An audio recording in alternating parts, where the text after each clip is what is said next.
Happy Dhanteras to all those celebrating. The Diwali festivities have begun and there's more to celebrate because rains in the Indian capital have brought the pollution levels down. We wish you all the health, happiness and prosperity in the world in the year ahead. Also tracking the big stories of the day. The war is being fought between Israel and Hamas, but increasingly it's the US that is coming under attack. Iran says the expansion of this war is quote-unquote inevitable. We'll discuss what this means. Top ministers of India and the US met in New Delhi today. The war overshadowed the conversations, but they also discussed Khalistanis in Canada. In the UK, Prime Minister Rishi Sunak may fire his Home Secretary today. We'll tell you why. In Pakistan, another unique embarrassment. They're out of paper to print passports. In India, the love affair with gold remains steady as people continue to buy tons of the yellow metal. In Spain, Pedro Sanchez is under fire for trying to secure power with the help of separatists. And loneliness kills. Even science says it. We look at some numbers so that when you meet your loved ones over the weekend, you appreciate what you have. Let's start with the headline. US President Joe Biden and Chinese President Xi Jinping will meet next week in California on the 15th of November. Their first meeting since the G20 summit in Bali last year. It's an attempt to stabilize ties amid growing US-China tensions. The Philippines accuses China of quote-unquote dangerous actions in the South China Sea after a Chinese vessel fired water cannons at a Filipino boat. Manila says its vessels were recklessly harassed. Beijing accuses them of infringing on its territorial sovereignty. In Bangladesh, factories of top clothing brands have been forced to shut down. Garment workers have been protesting for higher wages. The government approved a 56% pay hike, but the workers' union rejected it. They want their income tripled. Deforestation in Brazil's Amazon is down by 22% in a year, the lowest level since 2018. Brazilian President Lula da Silva had pledged to curb destruction of the world's biggest rainforest. The Amazon is a key resource in the global fight against climate change. The United States approves the world's first vaccine for chikungunya. The mosquito-borne disease can be fatal to newborns. This year, the world has reported 440,000 chikungunya cases, including 350 deaths.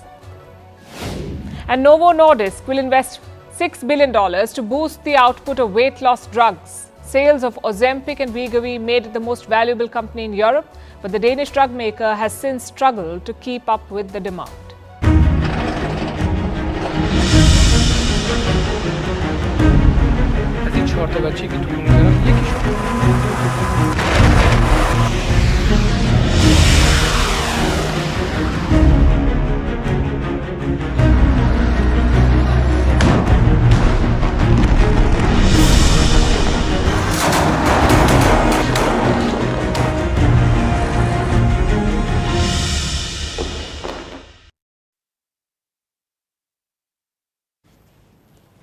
It's day 35 of Israel's war, but the heat is on the United States. American assets and soldiers have been targeted again, this time in Iraq.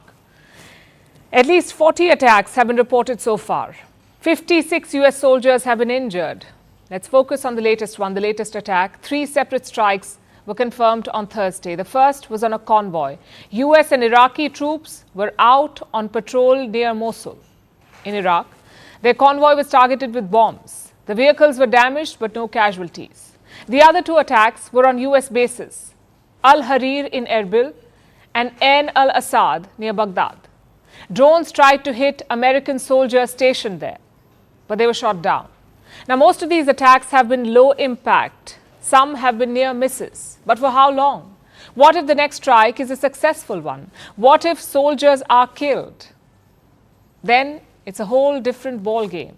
Washington will likely respond with major force, and that is the worry.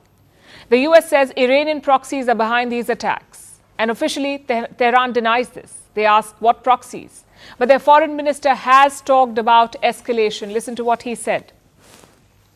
Due to the expansion of the intensity of the war against Gaza's civilian residents, expansion of the scope of the war has become inevitable. The expansion of the scope of the war has become inevitable, he says, and that's a scary assessment. Iran is one of the major players in this conflict. They think expansion is inevitable, and you cannot dismiss it as rhetoric. Iran has the resources and the clout to back it up.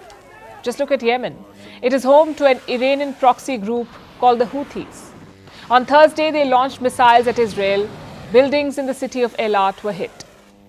By the grace of Allah, the operation has achieved its objectives successfully and resulted in direct hits on the specified targets, despite the enemy's silence about it. The Yemeni armed forces continue to carry out their military operations in support of the Palestinian people's just grievances until the Israeli aggression against our brothers in Gaza stops. So to sum it up, Iranian proxies are attacking American soldiers in Iraq.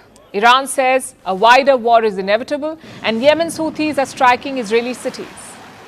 It's a recipe for spillover. But is there a way out? Well, let's go back to the statements from Iran and the Houthis. Both had one thing in common.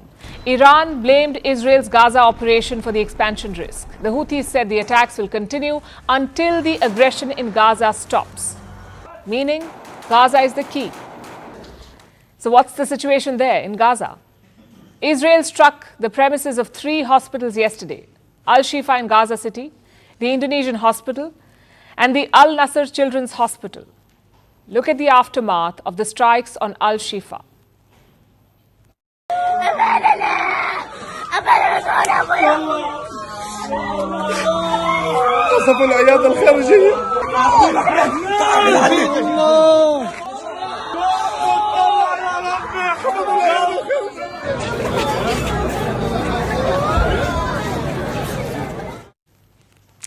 Thirteen people died at that hospital. Dozens more were wounded. Al-Shifa is the largest medical center in the Gaza Strip. It is treating thousands of civilians. So why is Israel targeting it? Well, their defense minister has an explanation. He says Hamas terrorists are holed up below Al-Shifa. Listen to this. Those terrorists who are staying in the basements underneath Shifa Hospital tonight can hear the thundering sound of tank chains. The bulldozers that pound the ground, they can hear it underground. They hear it and tremble with fear. We can't be certain of that because Israel is yet to provide any proof, but we will say one thing. Patients at Al-Shifa are caught in the crossfire and their condition is beyond horrible. Surgeries are being done without anesthetics, and that too on children. As a father, I wished I would never have to hear my daughter cry like that. It makes my heart suffer. Her cries. I was scared that the pain would make her lose conscience, die, or that something would happen to her, because this is considered a small surgery. There is some hope though. Israel has agreed to humanitarian pauses. 2 evacuation corridors will be opened. They can be used to move from northern Gaza to the south, but not all the time. The pauses will last only for 4 hours every day. During this time, people can head south and aid can move north. Now, don't mistake this for a ceasefire. A ceasefire is a complete stoppage of military operations. Israel has not committed to that. In fact, they will carry out airstrikes even during the pauses. Only the corridor areas will be exempt. It's not enough to end the suffering, but it is something. We also have more clarity on Israel's objectives in Gaza. Earlier, Benjamin Netanyahu hinted at occupying the Gaza Strip, that too for an indefinite time. But now he's clarified those remarks. Prime Minister Netanyahu says he's not interested in governing Gaza. We don't seek to govern Gaza. We don't seek to occupy it, but we seek to give it and us a better future in the entire Middle East. I've set goals. I didn't set a timetable because, it can take more time. I wish it'll take little time. But we're proceeding step by step, reducing our casualties in the process, trying to reduce and minimize civilian casualties and maximize the casualties of the Hamas terrorists. So no timetable. Netanyahu says the war will go on as long as it takes. It's a worrying prospect because things are heating up in the West Bank as well. Israeli forces raided Jenin on Thursday. Around 18 Palestinians were killed. It was the worst violence in months.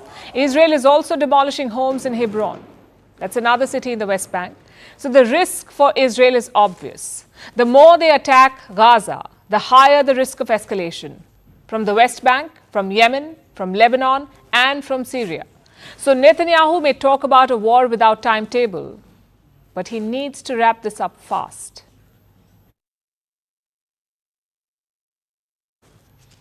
New Delhi too is worried about the situation in West Asia. Top American lawmakers visited India. They were here to discuss bilateral issues. Inevitably, the war in West Asia came up. I think what's happening in West Asia, Middle East, to you folks, that I think is a very big concern right now. That's the Indian External Affairs Minister with his American counterpart Antony Blinken. Later in the day, they were joined by the defense ministers, Rajnath Singh from India and Lloyd Austin from America. The occasion was the 2+2 dialogue. This is an annual affair. The format gets its name from its 4 participants, the defense and foreign ministers from India and the United States, hence 2+2. The first meeting happened in 2018. The practice has continued since then. Last year, America hosted this meeting, so Rajnath Singh and S. Jaishankar flew to Washington for it. This year, it was India's turn to host. And since Israel's war is intensifying, it had to figure in the talks. Blinken has been on a long tour these past few days, first across West Asia and then to the east.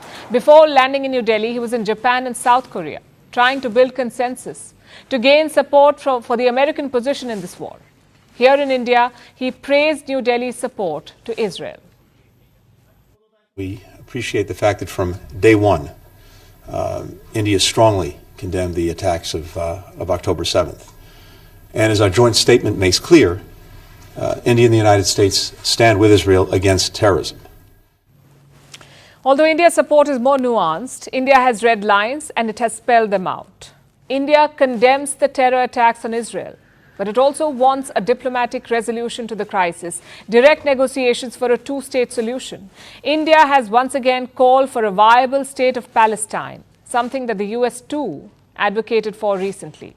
The Biden administration has softened its position. Israel's relentless bombing and the resulting civilian casualties have put Joe Biden on the back foot. He's coming under fire at home. Critics say he failed to keep Israel in check. India too has condemned the civilian casualties today. So West Asia was high on the agenda. But there were other talking points too, like the defense ties, the collaboration in space and technology, the Indo-Pacific, even the war in Ukraine. All of this was discussed.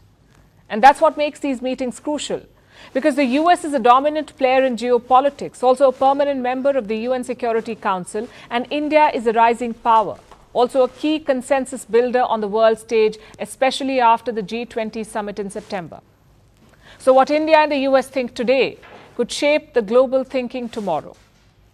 And one thing that they're both thinking about is China, specifically China's activities in the region. Washington is nudging New Delhi to do more. The US wants India to take a bigger role, become a leader, a leading security provider in the Indo-Pacific. We're integrating our industrial bases, strengthening our interoperability, and sharing cutting-edge technology. The scope of our cooperation is vast. But India alone cannot tackle these challenges. It needs support, and America is more than willing to provide it. Today, both sides discussed a roadmap, a plan to fast-track technology cooperation in defense and co-produce important military equipment. Some areas have been identified for this, like intelligence gathering, surveillance and munitions. Our teams are working on the substantive outcomes. Our strategic convergence should guide us to new domains and expand scope of collaboration. We are charting new pathways of cooperation by pursuing a stronger defense industrial engagement, easing of technology restrictions, resilient supply chains in all domains and maritime security. India and the US are deepening defense ties, but some differences remain, like the issue of Khalistan. Today, Antony Blinken weighed in on the Canada row. Reports say he discussed it with S. Jaishankar. They talked about the death of Hardeep Singh Nijjar, a Khalistani terrorist. Canada is investigating this death. It blamed India for it, but they're yet to provide proof. Today, Blinken reiterated his old demand. He said India should cooperate with Canada on the investigation. India's response? Canada should first show proof of India's role. In fact, New Delhi also raised its own concerns about the pro-Khalistan activities in Canada. Remember, Justin Trudeau has been pushing America to confront India over this, but his appeals got no traction in Washington. So expect the Americans to keep making such statements every now and then. It's part of their old strategy to keep their allies in play, but also in check.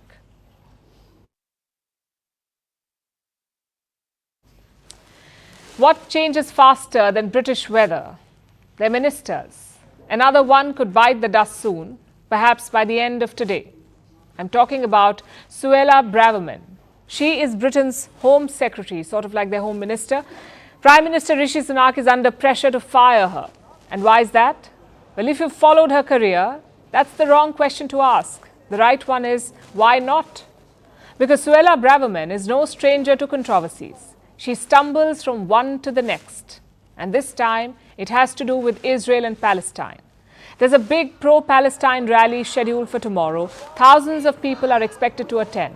Braverman did not want the rally to go ahead. She wanted to ban it, but the police disagreed. They said that there was no credible threat from this rally. So the police granted permission. But Suella Braverman decided to write about it. She wrote an article, and this is what she said in it. There is a perception that senior police officers play favorites when it comes to protesters. Speaking with current and former police officers, they have brought attention to this unfair disparity. Let me translate that for you. Suella Braverman says the police has pro-Palestine bias. Now you can see why that's a problem. We are talking about the Home Secretary here. She is publicly questioning the judgment of the British police. She's accusing them of bias, and that's not all. She did so without the Prime Minister's permission. So Tory MPs say she must go. The decision is now up to Prime Minister Rishi Sunak. His office says an internal investigation is underway. Now, there are two issues to look at here. The first is internal Tory politics. The second is the politics around Palestine. Let's look at the first one first. Rishi Sunak and Suella Braverman are not exactly buddies. Braverman has prime ministerial ambitions. She's been more than willing to challenge Rishi Sunak's authority. This article being the latest example. Also, her policies are not a hit. You may remember Britain's Rwanda deportation plan. It was announced last year. The plan is to send asylum seekers to Rwanda, sort of like exporting migrants. Well, that plan is being challenged in court. A verdict is expected next week. If the court strikes it down, Braverman has proposed a backup. She wants the UK to leave the European Convention on Human Rights. That's something Prime Minister Sunak is not keen on. My point is, he has reasons to fire Braverman, reasons that go beyond just Palestine. Of course, her statements on this conflict do not help. Because unlike Sunak, Braverman is more blunt. Well, first of all, let me explain what we've seen over the last few weekends. We've seen now tens of thousands of people take to the streets following the massacre of Jewish people. To my mind, there's only one way to describe those marches. They are hate marches. I'm sure some protesters crossed the line, but Braverman made a sweeping statement here. She says pro-Palestine marches are hate marches. It's an issue that the whole country is grappling with because the UK seems to be divided. YouGov conducted a poll recently. Look at the results. 19% Britons claim to have sympathy for Israel. 19% also had sympathy for Palestine, and 31% had sympathy for both sides. So things are pretty even. But political parties have found it hard to balance these opinions, especially the Labour Party. Their leader is Keir Starmer. He has refused to call for a ceasefire in Gaza. Starmer says it would help the Hamas. But his lawmakers disagree. It is beyond unacceptable that children are paying the ultimate price amidst the failure of political leaders in the US, in the UK and Europe to call for an immediate ceasefire and oppose violations of international law. More than 10,000 Palestinians have been slaughtered in Israel's assault, nearly half of whom are children. It will take nearly 6 hours to read the names and ages of every child killed so far. But this horror has been given the green light by this government. So, Mr. Deputy Speaker, today I tabled an amendment to the King's Speech calling for an immediate ceasefire, a move backed by 76% of the British public. Some of them have resigned, like Shadow Minister Imran Hussain. He wants the Labour Party to call for a ceasefire. 15 other senior Labour leaders feel the same. It's a tough situation for Keir Starmer. His party is leading in the polls. Only a miracle can keep the Tories in power after the next election. Could this rebellion be that miracle? Well, maybe not. Because to capitalize on this situation, the Tories need a united front, not a Prime Minister and a Home Secretary at war. Vantage continues after a short break.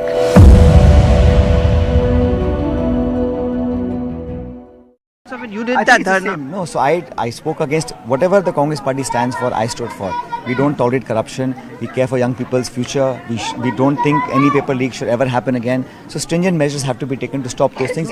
Ultimately, you see, the things we promise to people when we went to polls, until you fulfill those promises, how do you go and ask for those votes again? But I'm glad we moved in the right direction. Today we are very well placed. In the last 6 to 8 months, we worked together to make sure that the people have now faith in the Congress party's policies and government's work, and if the BJP is in a complete disarray, there is so much disaffection and sort of pulls and pressures within the organization that people are also watching that. Therefore, not just Rajasthan, but Madhya Pradesh, Chhattisgarh, Telangana, all these states the Congress party will do exceedingly well and form governments there. You know, you had raised a point about 3 people who had violated the party discipline. One of them has been given a ticket because of his so-called proximity to a chief minister. Does that bother you and upset you, or do you think that could have an impact on the Congress? See, the ticket distribution is a very long drawn exercise where there are inputs, there are feedbacks, survey reports, leaders give opinions, and we are asked for our opinions, which we gave within the party platform. Now the ultimate decision of who the party should give a ticket to lies with the central leadership, and they decided to give tickets to a lot of people. 200 seats we gave. So I have always stood for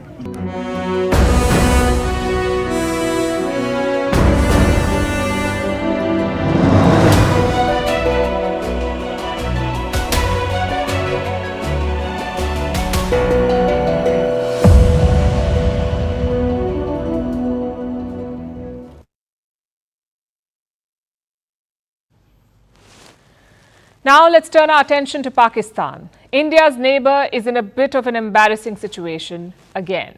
This time it's about the Pakistani passport. It's one of the most useless passports in the world, ranked 4th from the bottom on the Henley Passport Index for 3 consecutive years now. Despite this, the much maligned booklet is in high demand. Pakistani people want to leave their economically battered nation, and those trying to get out legally need passports.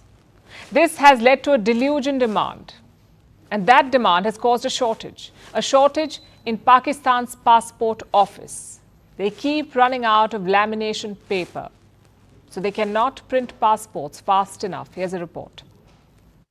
What would you do if you were tasked with a critical life-saving job, knowing that what you do could help thousands of people help improve their lives and help your country through a dire situation? You'd probably take that job seriously, right? You wouldn't fall asleep at the wheel. But then you aren't a member of the Pakistani government. Pakistan is always on the edge of ruin, one bad day away from collapsing economically. So of course, the people there want to leave and make a better life for themselves outside the country. The situation in this country is not good. The rupee is depreciating, inflation is increasing, the government is unable to manage the economy, employment opportunities are shrinking, and unemployment is rising. So people are moving abroad. To reach greener pastures legally, one document is crucial: the passport. So Pakistani people flock to try and get one. Last month, 45,000 people were reportedly applying for a passport every day. This was up from the usual 25,000 daily applicants. It seems this bump was something Pakistan hadn't accounted for, and it led the country's passport issuance to grind to a halt. The demand was so high, Pakistan didn't have enough material to print new passports, specifically lamination paper. Pakistan imports this paper from France, and it has been running out. And that's where the establishment took its eye off the ball. The surge in demand should have been no surprise. Pakistan's ministers have been tracking the exodus and even encouraging it. Almost 500,000 Pakistanis left the country in the first half of this year, and Pakistan wants this to increase.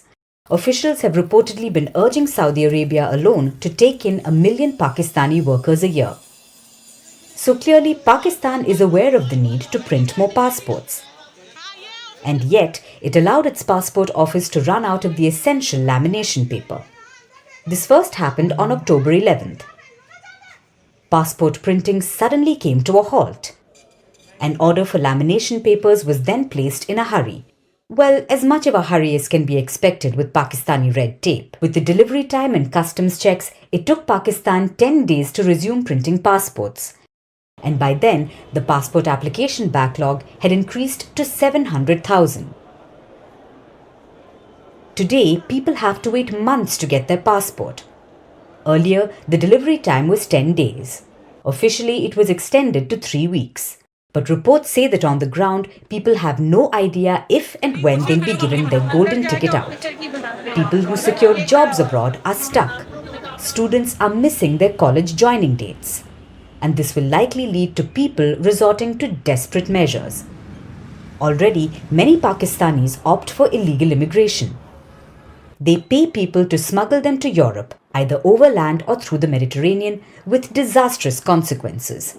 Now that might increase, as Pakistanis try to escape the crumbling country and its incompetent officials.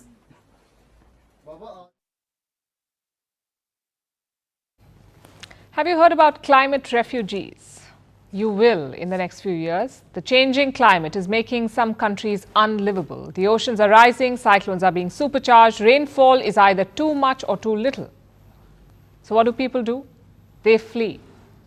We know that conflicts create refugees. Well, climate change is doing the same now. Many countries are preparing for this eventuality, like Australia and Tuvalu. They've signed a new bilateral treaty. It says Australia will offer refuge to Tuvalu citizens affected by climate change. In other words, Canberra will take in climate refugees. How many? Up to 280 visas will be issued every year. These people can live, work and study in Australia. Prime Minister Anthony Albanese called it a groundbreaking treaty. The Tuvalu Prime Minister called it a beacon of hope. This partnership stands as a beacon of hope, signifying not just a milestone, but a giant leap forward in our joint mission to ensure regional stability, sustainability, and prosperity. It's a big deal for Tuvalu. We are talking about a low-lying country. Its average height is 3 meters above sea level. That's just under 10 feet. So if ocean levels rise, Tuvalu is at major risk. Its islands could sink below the sea. And the government knows this. Last year, they decided to create a digital replica of their country, a Tuvalu in the metaverse. The idea was to conserve the country's history and culture. Even if the land disappears, the memory would remain. Tells you how serious this problem is, which is why Australia is offering this help, and this offer is so appealing. Tuvalu is home to more than 11,000 people. Australia is taking 280 every year. That's around 2.5% of their population. Of course, there is politics too. Tuvalu is one of the handful of countries that still recognize Taiwan. They do not have relations with Beijing, so Canberra is trying to lock in their support. But for the moment, let's keep the politics out. Tonight, let's look at the problem of climate refugees. How big is it? One study says we could have 1.2 billion climate refugees by 2050. 1.2 billion. Every year, around 21 million people are being displaced by floods, by storms, by droughts and wildfires. Let me also show you the worst affected countries. In 2019, India had the most climate refugees, more than 5 million people. These are Indians displaced internally by weather events. The Philippines had 4 million. So did Bangladesh and China. Then came America with around 1 million. What exactly is driving these people out? Rising sea level is a major problem. 30 years ago, around 160 million people were at risk in coastal areas. And now it is 260 million people. 90% of them live in poor and developing nations. They do not have the money to relocate or to invest in new technology. Take Bangladesh, for example. By 2050, 17% of the country could be submerged. Imagine that, 17% of a country gone. and along with it, the homes of 20 million people. So where do they go? They become climate refugees. And for the record, Bangladesh makes up just 0.3% of global emissions, yet they face more consequences. Same in Africa. Last year, around 7 million Africans were internally displaced. Again, the reason was climate. By 2050, half of all climate refugees could be Africans. And what is Africa's share in emissions? Just 4%. So the situation is pretty bad. The countries who triggered climate change are not as affected. It's the developing nations that are suffering. What's the solution? Well, Australia's idea is an interesting one, to take in people and give them opportunities. But not every country will be willing to do this. So do the next best thing. If you can't open your borders, open your wallet. Fund climate action in programs in affected nations. Also cut down your own emissions. It may not solve the problem, but it's a good start. Plus, we have to define who a climate refugee is. Right now, the United Nations has no definition. Even the Refugee Convention of 1951 does not include climate change. And you cannot help what you cannot define. It won't be easy to create consensus on this issue, but then again, nothing about climate action has been easy so far.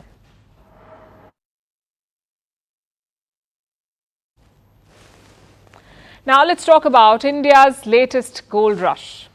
In 2 days, we'll celebrate Diwali, the festival of lights, the biggest Hindu festival on the calendar. And today is Dhanteras. Among other things, it is an occasion to buy gold.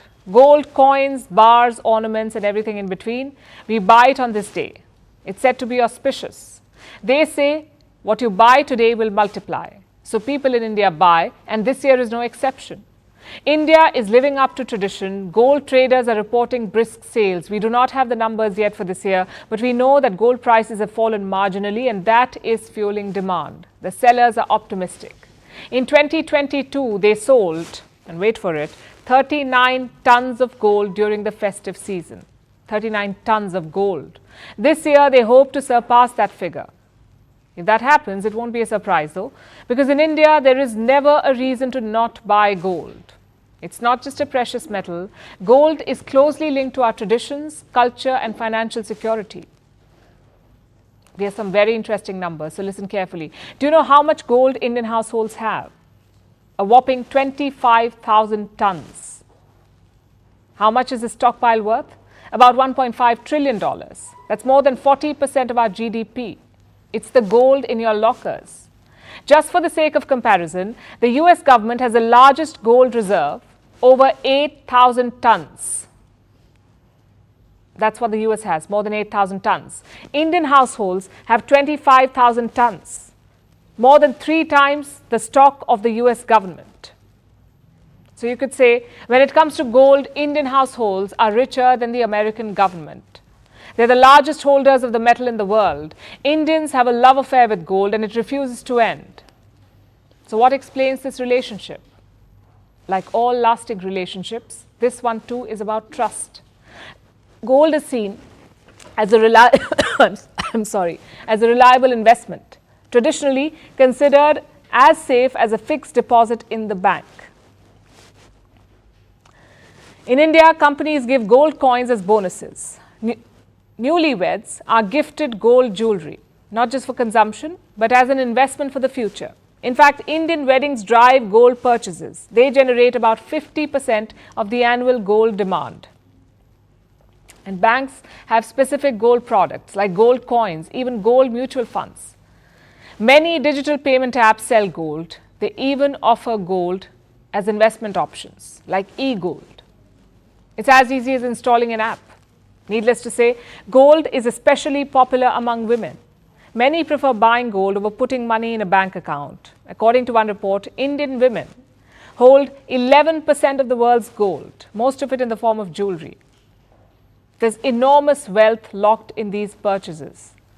And the tradition is passed down generations, so the newer generation, the young, are also buying gold. The demand for gold bars and coins is going up. 20 years back, less than 15% of the customers bought gold in coins and bars. Today, nearly 25% of gold buyers ask for them. And the trend is not limited to physical purchases. Indians are buying gold through instruments like sovereign gold bonds. They're released by India's Reserve Bank and exchange-traded funds or ETFs. This year, Indians bought more than 11 tons of gold in bonds. That's worth over $800 million. And last month alone, Indians poured in over $100 million in ETFs. So India's addiction to gold looks like it's here to stay. But is investing in gold worth it? Is it really as good as it sounds? What kind of returns do you get? And are they better than other investments? Let's try to answer these questions. First of all, is gold a good investment? In recent years, it has delivered results, great results. If you invested last year in gold, your return should be close to 20%. That's better than the Nifty 50, the index of India's top 50 listed companies. And what explains this high return? When inflation shot up, people turned to gold. It's a time-tested hedge against inflation. And that's why gold did well. The price shot up because the demand was high. But can it keep delivering high returns? Well, not always. Let's look at the last 10 years. Returns on gold investments have been less than 6% annually. That's the compound annual growth rate, the average rate at which your initial investment will grow every year, 6%. So in the long run, India's stock markets delivered better results because they gave a return of more than 15%. Gold gave 6%. So finally, where should you invest? Well, it depends on your risk appetite. If you prefer safe bets, go for gold. If not, turn to the stock market. Gold may not give great returns in the long run, but you can easily liquidate it. And I must add here, don't just take my advice. Listen to your financial advisor. Do your own research. Choose investments that suit you, that let you sleep peacefully at night. And have a happy Dhanteras and Diwali.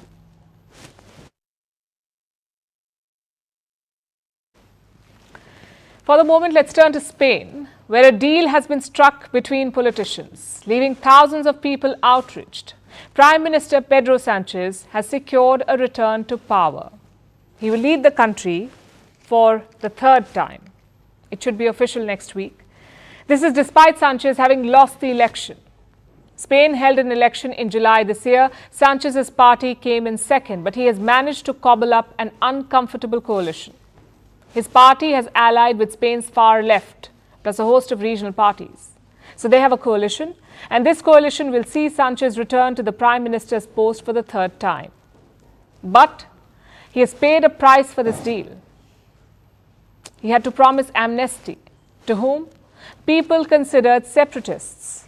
And that's not sitting well with a lot of people. This political deal has led to an outpouring of anger. People have been taking to the streets of Madrid for days now. Last night, the protests turned violent. Protesters clashed with the police in Madrid. They threw fireworks and other objects at the officers.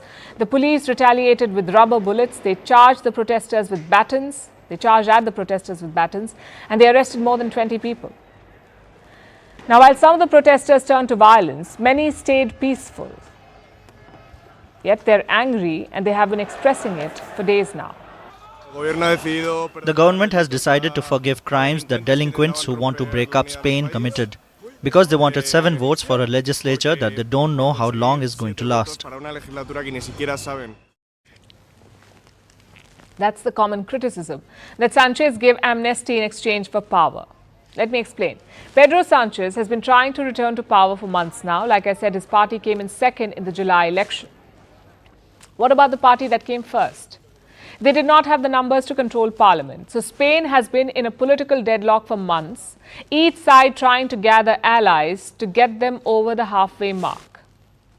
For Pedro Sanchez, that meant turning to the Catalan party. Now, Catalonia is a region in eastern Spain. Their main city is Barcelona. Catalonia has a distinct cultural identity and a strong sense of regional pride.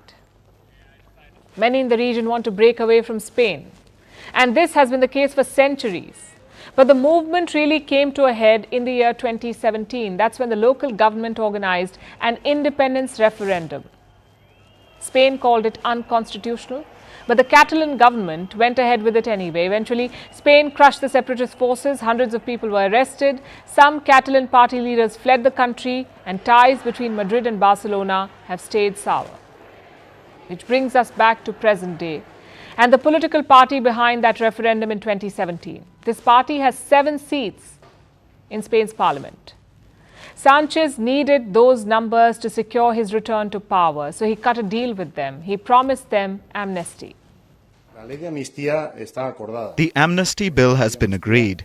Now that amnesty law needs to be seen by the rest of the political parties. That's why we are not presenting now the amnesty law, but we are presenting the political agreement, announcing we have an agreement politically and with the amnesty law. He did not announce the details of the amnesty deal, but here's what reports say. People arrested for separatist activities will be released from prison. Charges against them will be dropped, and exiled Catalonian party leaders can return. This includes the leader behind the referendum. As Pedro Sanchez had the government stability secured, now he'll need to earn it agreement by agreement. Without agreements, without fulfilling them, the legislator is not going anywhere. In exchange for nothing, he'd go to history's trash bin. Public anger, an unstable political marriage of convenience, and the possibility of renewed separatism. It's a lot of sacrifice to make for a third term in power. Pedro Sanchez has his work cut out for him.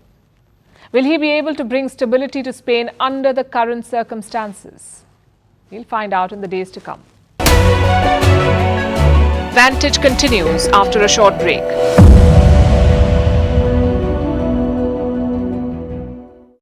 The fray, giving younger people a chance to contest elections. But after that, whoever the party decides is our candidate. We put all our efforts to make that person win. As far as those individuals who are involved in the party indiscipline and the boycott of CLP meeting and disobeying Shanti Dariwal being one of disobeying Mrs. Gandhi's instructions, etc. That is a mandate of the AICC. Now they gave notices of disciplinary action. Did not take. That's something that's not my subject.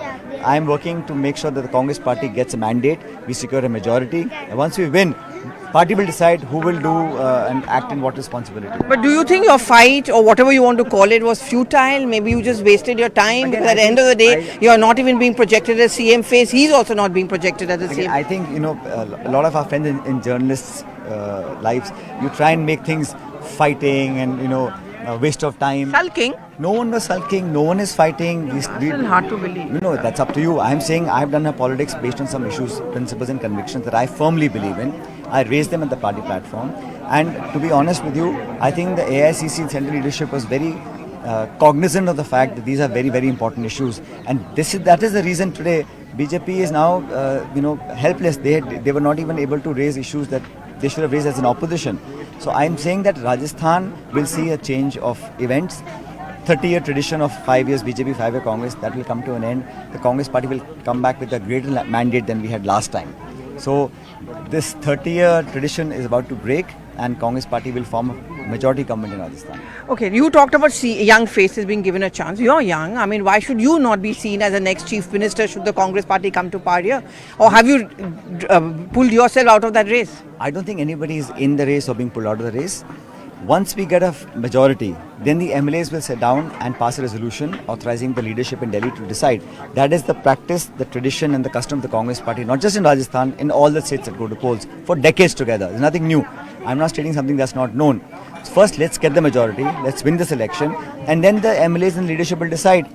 The people's voices will be heard, MLAs will give opinion, and the ultimate decision lies with the AICC. In 2018, when I was party president, we won the elections and we authorized the Congress president to choose who the next chief minister will be. Exactly the same thing will happen this time also. Okay, so 2 quick questions. One, of course, is of those FEMA charges and all of that against Vaibhav Gehlot. You think that's a political bitch hunt as a chief minister? 100%. 12 saal purana case, just before the eve of the elections, you start issuing notices.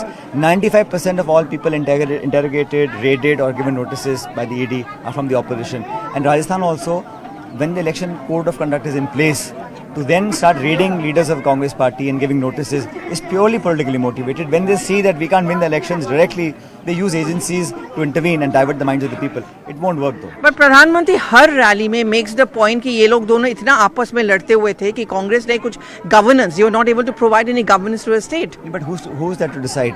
हमने governance दिया कि नहीं दिया, हमने अच्छा काम किया कि नहीं किया, that the only judge is the people of the state. But you're giving an issue to the plateau to the Prime Minister also to hit out at you. The PM, leaders of the BJP will come, but they were campaigning in Karnataka also, they campaigned in Himachal Pradesh also, the Congress party won. It's wrong to say that the campaign will lead to loss of victory. The 5 years that we have done, and nationally also, there is a change of mood. Rahul Gandhi's Bharat Jodo Yatra actually has electrified the workers across the country. And I'm telling you today that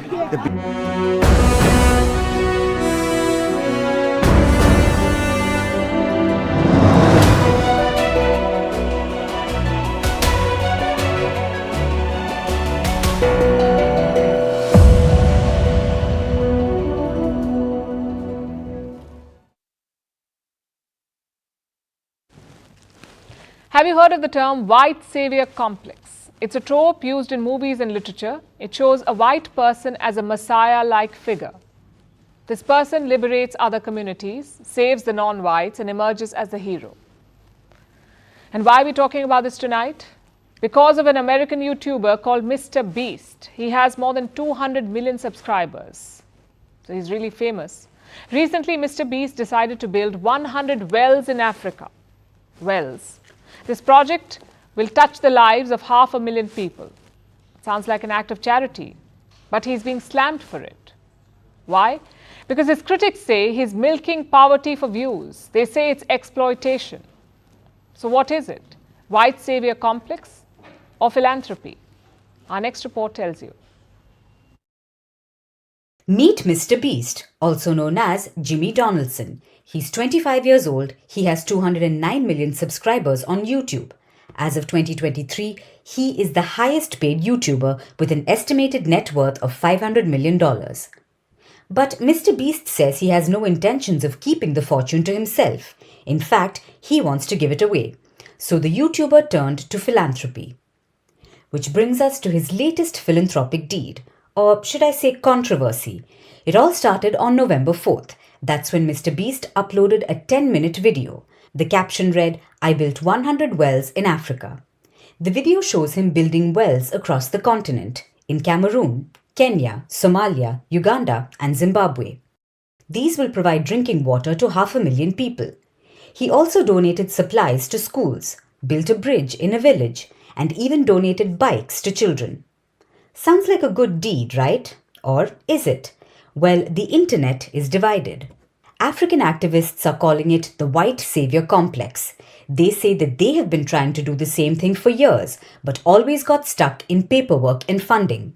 However, an American YouTuber could just jet into the continent, build wells, and suddenly he gets all the attention. Meanwhile, others said it was disrespectful. They said MrBeast was enforcing Western stereotypes, the same stereotypes that say Africa is poor and desperate for handouts.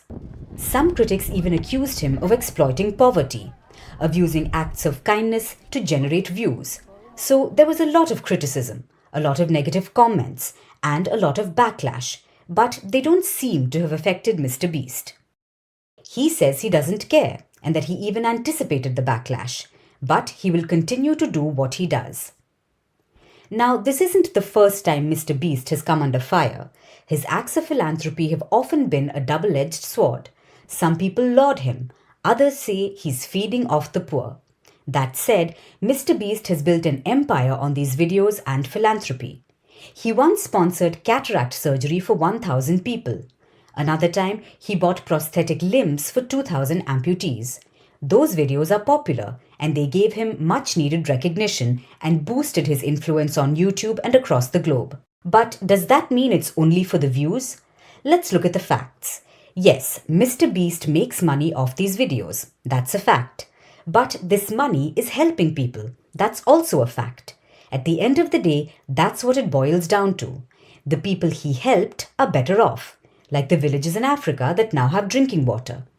Meanwhile, millions of his subscribers get the content that they like, and he makes money off it. Sounds like a win-win situation, but the internet remains divided. Tell us what you think.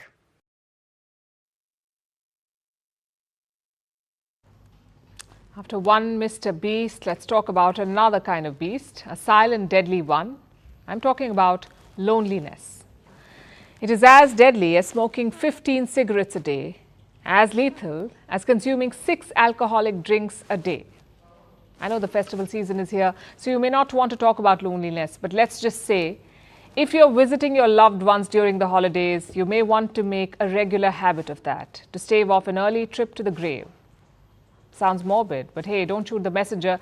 I'm not saying this. A new study is. Here's what it says. When people don't socialize with friends or family, the risk of early death increases by 39%. So does the risk of death from heart disease by 53%. For those who also live alone, it gets worse. They have a 77% higher risk of early death and an even higher risk of dying from heart disease or stroke.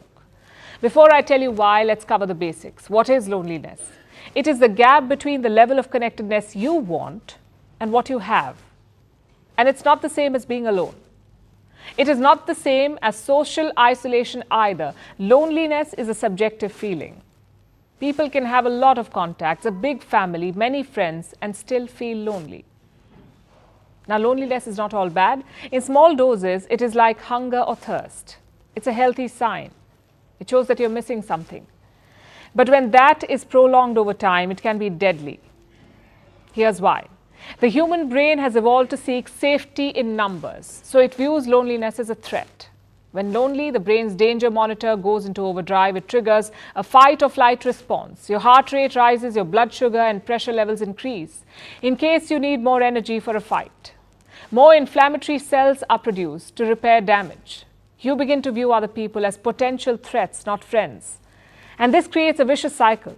You fear loneliness, which makes you lonelier, leading to strokes and heart disease, even dementia, inflammation, poor immunity, depression, personality disorders, and suicide. And this is not as rare as you may think. 33% of adults are lonely the world over. The highest number is in Brazil, followed by Turkey, India, Saudi Arabia, Italy, and South Africa. In fact, studies say loneliness kills far more people in the West each year than terrorists and murderers. That's an absurd statistic. But loneliness is allowed to loom large simply because of its absurdity. It is a rare and strange malady. We know what it is, we know how to cure it. It also costs relatively little, yet it's difficult to beat. Because we live in a paradoxical world. Today, the world is more connected than ever through phones, social media, Zoom calls, you name it. But this is making us more isolated. Loneliness has nearly doubled between 2012 and 2018, which coincides with the explosion of social media use. And now an entire generation is at risk. Entire new generations are at risk, in fact. Polls find that young adults are twice as likely as seniors to report loneliness. Because time with screens cannot substitute for time with humans. The steps to tackle loneliness are not grand or high-tech. One of the best strategies is to simply be old school. Eat meals together, hold parties, hang out to eat ice cream or play a sport. Get to know your neighbor. It could be anything you like. Just do it at least once a month with someone else in flesh and blood or over a call. Word of caution, playing a virtual ping pong of Instagram reels does not count. At this point, loneliness is an epidemic. So it's not just an individual problem, it's a health crisis that demands government attention. So they must get involved too. In fact, Britain did. It got a Minister of Loneliness in 2018. It sounds bizarre. A Minister of Loneliness is less obvious than a Minister of Defense or Finance. But many countries think that this post is now necessary, like Japan and Sweden. They too have ministers for loneliness or social affairs. There have been calls in Australia and other countries for this same post too. Some nations have also employed other creative measures. The UK, Sweden, Ireland and Australia have adopted what they call a chatty bench. That's what it's called. a chatty bench, a park bench where strangers can talk to each other. So the solutions may be different, but my point is quite simple. As a species, humans are not meant to be lonely. We have to form close connections, like our life depends on it, because it does. Philosophers say you die alone. What they don't tell you is that it may happen a lot sooner if you are lonely.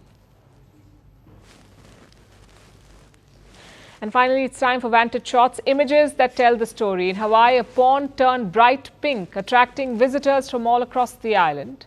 The reason for this color change seems to be a type of bacteria. In Norway, Greenpeace activists urged the nation to stop deep-sea mining with a giant octopus.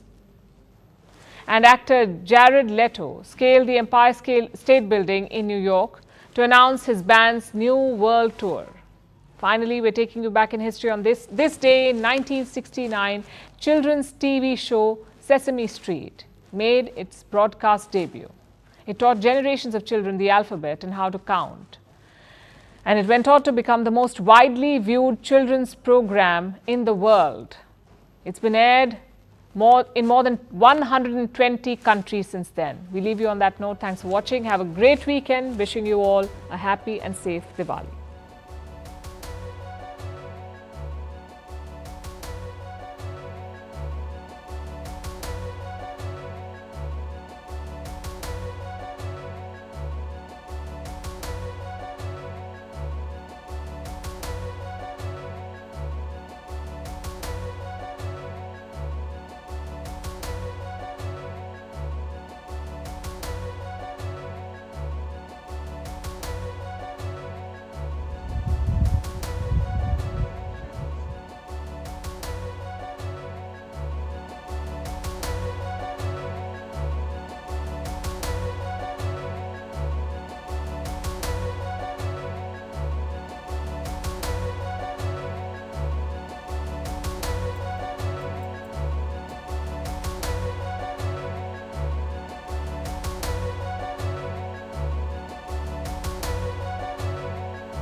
Thank you.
सफर आरंभ हो चुका है।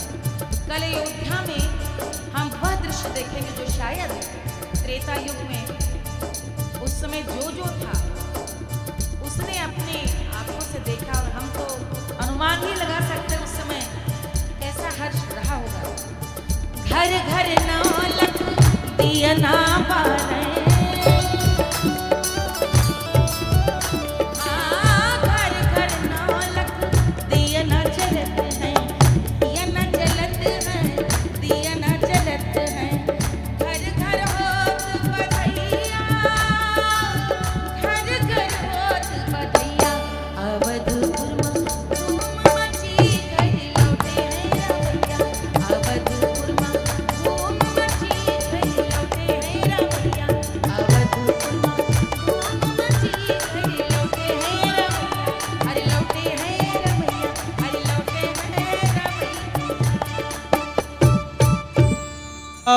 क्या बात है। Big round of applause for माननीय Awasthi ji. Namaste, Jai Hind, ladies and gentlemen, and this is a very, very special broadcast here on CNN News 18. Dhanteras ki aap sabko shubhkamnaएं, Shubh Deepavali, and in the house today, and we said, let's do something different. Let's celebrate. Ram Lala is coming home, isn't it? Bhagwan Ram is coming home. That's the celebration of Deepavali. And as Ayodhya is lit 9 kilometers, more than 24 lakh diyas, that's the plan, ladies and gentlemen. And this is the time, because the temple for Ram Lala is also almost complete. 95% it's already there, and the Pran Pratishtha will happen on the 22nd of January. So this Deepavali is very special, and making it all the more special is Malini Avasthi ji. Thank you so much ma'am for doing this. आपका बहुत बहुत आभार, और आपके साथ आपका troop, आपकी musicians आए हैं, पूरा अपने समा बांध दिया. Thank you so much. A big round of applause for them. Yes. And thank you so much, Anand, for having us, and Guruji. Yes, and Pawan Sinha ji, इनको कौन नहीं जानता. He doesn't need any introduction. Both our guests today don't need an introduction. जो भी इनको देखता है सबसे पहले अपने हाथ आगे कर देता है. But Pawan ji, today it's not just about astrology. It's not about, but it's also about celebrating Ram, and why is he so ensconced in our consciousness. And you know what's special today? Not just our guests, ladies and gentlemen, but even our audience is the entire News 18 network family. So aap sabko bhi Shubh Deepavali, and thank you so much. Yeah, so they are all members of our family. This studio is a new facility, and this is perhaps the first big celebration that we are having here too. So wo bhi hamare liye better way to celebrate absolutely than to have Ram Naam Bhajan. Yes. Yeah, before you started the function, you'll have to before you started the function, we were just talking to Didi that what a new concept that you have brought in with Shastra, Jyotish Shastra, with lot of music. So we are celebrating the advent of Shri Ram ji in its fullest way, in its fullest culture. शास्त्र संगीत है, और फिर जो परंपरा है, so that is tradition. So that's what we are trying to do, and the idea is it's celebration. And आपसे बड़ा और बेहतर हमारे दिमाग में तो कोई आया नहीं. मालिनी जी, अवधपुर के आप और अवधपुर के Ram. So let's start with what is Ram for you, and why is Ram so, endeared into us, into our consciousness, हमारे मानस में. त्रेता युग से आज तक राम इतने क्यों? Why is he so special? I think you said it, Anand. Ram is national consciousness. He is a part of the national character, I should say. He defines what we are supposed to be like, what a son, what a king, what a husband, what a father, what a warrior, what a friend is expected to be. So he defines, I think, Indian character. And I think Ram, his story, his struggles, and the entire Ram Katha, the way it is a part of our consciousness ever since we were born. We have grown up listening to Ram Katha.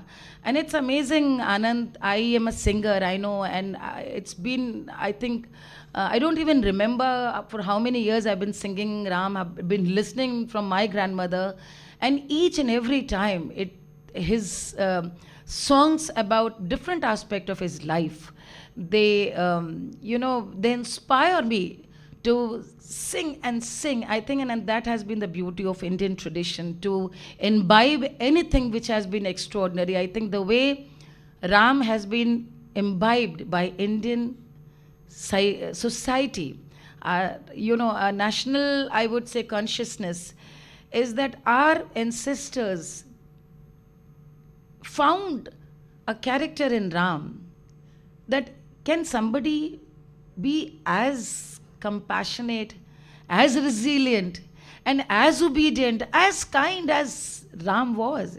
Imagine, he was to be crowned, he was to be a king.